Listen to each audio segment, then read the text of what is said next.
नहमदुहु व नुसल्ली अला रसूलिहिल करीम अम्मा बाद फ़अऊज़ु बिल्लाहि मिनश शैतानिर रजीम बिस्मिल्लाहिर रहमानिर रहीम। आज काफ़ी टाइम बाद एक वीडियो आपके सामने आ रही है। आप लोग सोच रहे होंगे कि इससे पहले वीडियो क्यों नहीं आ रही थी। तो काफ़ी टाइम से मैं कुछ मसरूफ़ियात थी, तो इस वजह से वीडियो नहीं आ पा रही थी। तो आज की वीडियो आप सल्लल्लाहु अलैहि वसल्लम से मोहब्बत और उनकी सुन्नत मुबारका है, जो हमारी एक तरतीब चली आ रही थी रोज़ाना की सुन्नत के मुताबिक से, वही वाली सुन्नत है। लेकिन सुन्नत को बताने से पहले मैं आप हजरत के सामने एक वाक़या पेश करता हूँ। हमारे हज़रत मौलाना शम्सुर रहमान अल अब्बासी दामत बरक़ातुहुल आलिया ने एक वाक़या हमें सुनाया। वो फरमाते हैं कि उस टाइम पे जब तालिब इल्मी का ज़माना था उनका, तो मौलाना अनवर शाह कश्मीरी रहमतुल्लाह अलैह के एक फ़र्जंद बेटे थे। वो रहमानिया मस्जिद में यहाँ पर आए हुए थे, तो उनका बयान था, तो वहाँ पर चले गए। हज़रत ने बयान सुना। उन्होंने बयान में एक बात फरमाई और हज़रत ने हमें वो बात हमें बताई। उन्होंने एक बात ये बताई कि आप सल्लल्लाहु अलैहि वसल्लम से जितनी मोहब्बत होगी उतनी ही उस मोहब्बत के बकदर उसको सवाब मिलेगा, जितनी निस्बत होगी उस बकदर ही अल्लाह ताला उसके ज़रिए बख्शिश करेंगे। तो उन्होंने वाक़या सुनाया था हमारे हज़रत को मौलाना अनवर शाह कश्मीरी रहमतुल्लाह अलैह के बेटे ने बयान में सुनाया था, और हज़रत ने वो बयान हमें सुनाया। यूँ फरमाते हैं कि उन्होंने फरमाया एक काफ़िला जा रहा था भोपाल, यानी इंडिया से एक काफ़िला जा रहा था बहुत पहले ज़माने में हज करने के लिए। और आप हज़रात को मालूम है कि पहले ज़मानों में ना ये जहाज़ होते थे, ना ये आजकल जो कार वगैरह हैं, गाड़ियाँ वगैरह हैं, ये सारी चीज़ें कुछ नहीं थी। तो वो ऊँटों वगैरह के ऊपर इस तरीके से सफ़र चल रहा था।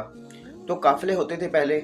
आजकल तो इंसान जो है ना, एक दो बंदों का टिकट लेता है, वीज़ा लेता है, फिर पासपोर्ट वगैरह के ज़रिए जाता है।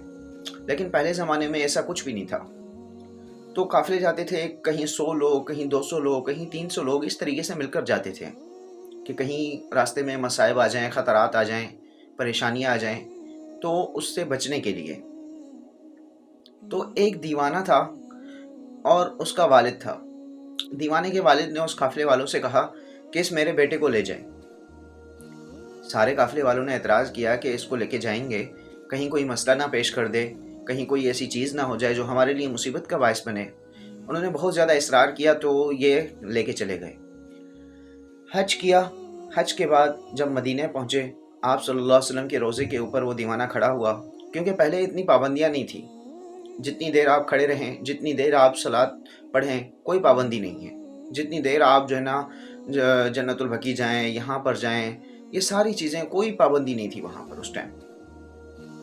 तो वो दीवाना खड़ा हुआ था अल्लाह के नबी के रोज़े के सामने, और उसने अल्लाह के नबी के रोज़े की जो जाली थी उसका एक जो है ना छुरी से वो काट दी। एक टुकड़ा उसने काटा। उसने एक टुकड़ा काटा तो शुरतों ने देख लिया। शुरते वहाँ पर थे, उन्होंने देख लिया और उसको लेके चले गए अदालत में कि ये जो है ना इसने गुस्ताखी की है, इसको पकड़ लिया। तो काफ़िले के साथियों ने कहा कि हमने देखो आपको पहले बताया था ना, हमारे लिए कोई मसला ना खड़ा कर देंगे। तो इसको लेके चले गए वहाँ पर। जब वहाँ पर इसको लेके चले गए और अदालत ने, जज ने इससे पूछा, तुम कोई पागल वागल तो नहीं हो जो तुमने ऐसा किया है? उसने कहा कि नहीं, मैं कोई पागल नहीं हूँ, मैंने अपने होश व हवास में किया है। कहा कि भाई बताओ क्यों किया है? उस दीवाने ने कहा कि मैंने उलमा से सुना है कि चोर जो चोरी करता है और जिसकी चोरी की गई, अल्लाह ताला क़यामत के दिन इन दोनों को आमने सामने करेंगे और कहेंगे कि चोर जो है, जिसकी चोरी की है उसका हिसाब ले, उससे जो चोरी करने वाला है उससे जो है ना उसका हिसाब लिया जाए। जिसके घर में चोरी की गई है वो शख्स उससे हिसाब ले चोर से। तो कहा कि मैंने जब इस नीयत से चोरी की है कि मेरे पास बाकी अमाल तो कुछ भी नहीं है, जब मैं अल्लाह के नबी के जब मैं जाऊंगा कब्र में और क़यामत के दिन अल्लाह के नबी मेरे सामने आएंगे, तो मुझे मंजूर है कि मैं चोर ही सही लेकिन अल्लाह के नबी की ज़ियारत तो करूँगा। इतनी मोहब्बत थी उस जो है ना दीवाने को अल्लाह के नबी से। कहा कि मैं भले चोर ही सही लेकिन अल्लाह के नबी तो मेरे सामने आएंगे, मैं उनकी ज़ियारत तो करूँगा। तो जो फरमाते हैं कि जब उसका इंतकाल हो गया तो किसी ने ख्वाब में देखा कि तेरा क्या जो है ना बना, तेरी बख्शिश हुई, क्या हुआ? तो उस शख्स ने, जो दीवाना था, उसने कहा कि मैं जब कब्र में मुझे दफना दिया गया, आज अल्लाह के सामने मैं खड़ा हुआ, तो अल्लाह ने कहा कि तुझे इतनी मोहब्बत थी मेरे महबूब से, तुझे इतनी मोहब्बत थी تو جا تجھے میں نے جو ہے نا تجھے بغیر حساب کتاب کے جنت میں داخل کر دیا۔ تو یہ ہے آپ صلی اللہ علیہ وسلم سے جس کی جتنی محبت ہوگی اس کے بقدر ہی اس کو ثواب ملے گا، اس کے بقدر ہی اس کو بخشش ہوگی۔ تو آج کی سنت پانی پینے کے حساب سے ہے، پانی کیسے پیا جائے اور آپ صلی اللہ علیہ وسلم کی اس میں سنت کیا ہے۔ تو پانی ہمیشہ بیٹھ کر پئیں۔ سائنس بھی آج کل کہتی ہے کہ پانی کھڑے ہونے سے جو ہے نا جلدی ہارٹ اٹیک آ جاتا ہے انسان کو۔ آج کل سائنس بھی اللہ کے نبی کی باتوں کو مانتی ہے کہ پانی بیٹھ کر پئیں، سیدھے ہاتھ سے پانی پئیں اور 3 سانس میں پانی پئیں، بسم اللہ الرحمن الرحیم پڑھ کر پانی پئیں، پانی کو دیکھ کر پئیں، اور اس کے بعد جب پانی پی لیں تو آخر میں دعا پڑھیں، الحمدللہ الذی جعلہ عذبا فراتا برحمتہ ولم یجعلہ ملحا اجاجا بذنوبنا۔ سبحان اللہ۔